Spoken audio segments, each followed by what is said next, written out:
नीम करौली बाबा। असली नाम लक्ष्मी नारायण शर्मा। जन्म लगभग 1900 ईस्वी के आसपास। स्थान उत्तर प्रदेश के फिरोजाबाद। 11 सितंबर 1973 वृंदावन में देह त्याग किया। कोई शास्त्र लिखे नहीं, कोई प्रवचन सीरीज नहीं, कोई ऑर्गेनाइजेशन नहीं बनाई, फिर भी millionaire, scientist, Hollywood actors, world changing entrepreneur, cricketer सब एक ही जगह पहुंचे, Kainchi Dham. Second world war चल रहा था, सारी दुनिया जल रही थी और उसी युद्ध में ब्रिटिश आर्मी की तरफ से एक इंडियन सोल्जर लड़ रहा था बर्म फ्रंट पर। घर में उसके माँ बाप बूढ़े गरीब थे लेकिन दिल के सच्चे थे। एक रात अचानक दरवाजे पर दस्तक हुई। उन्होंने दरवाजा खोला। सामने खड़े थे नीम करौली बाबा। ना कोई सूचना, ना कोई संदेह, बस आ गए। बाबा ने कहा, आज यहीं रुकूंगा।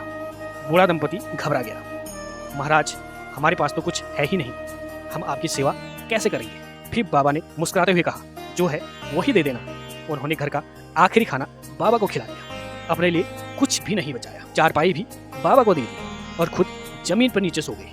अब शुरू होती है असली कहानी। रात गहरी थी, चारों तरफ सन्नाटा। बाबा कंबल ओढ़े सो रहे थे। अचानक कराहने लगे, ऐसे जैसे कोई उन्हें मार रहा हो, जैसे कोई चोट पे चोट कर रहा हो, जैसे वो दर्द पे दर्द कर रहा हो। बुजुर्ग दंपति पूरी रात जागते हुए, डरे हुए और परेशान थे। समझ नहीं पा रहे थे ये हो क्या रहा है।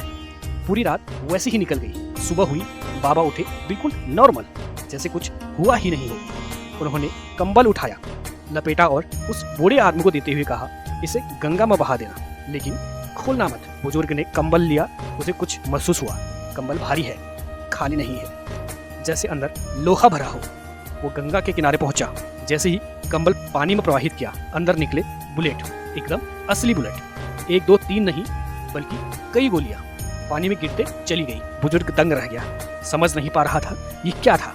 कुछ दिन बाद उनका बेटा युद्ध से घर लौटा और उसने जो बताया उसे सुनकर बूढ़े माँ बाप के होश उड़ गए। उसने बताया, पिताजी, कुछ दिन पहले मैं दुश्मन की घेराबंदी में फंस गया था। पूरी रात गोलीबारी हुई, मेरे सारे साथी मारे गए। मुझ पर भी गोलियां चली, बहुत गोलियां चली, लेकिन मुझे एक भी नहीं लगी। बस यही बूढ़े माँ बाप को अब वो समझ आ गया।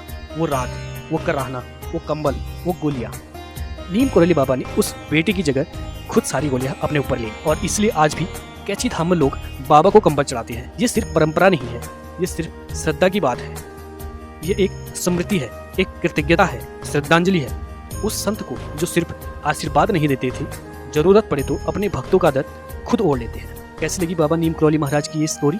अगर पसंद आई हो तो कमेंट में जय बाबा नीम करौली महाराज जरूर लिखें, ताकि आपके बिजनेस व्यापार में वृद्धि हो सके। मैं आपसे विदा लेता हूँ। धन्यवाद।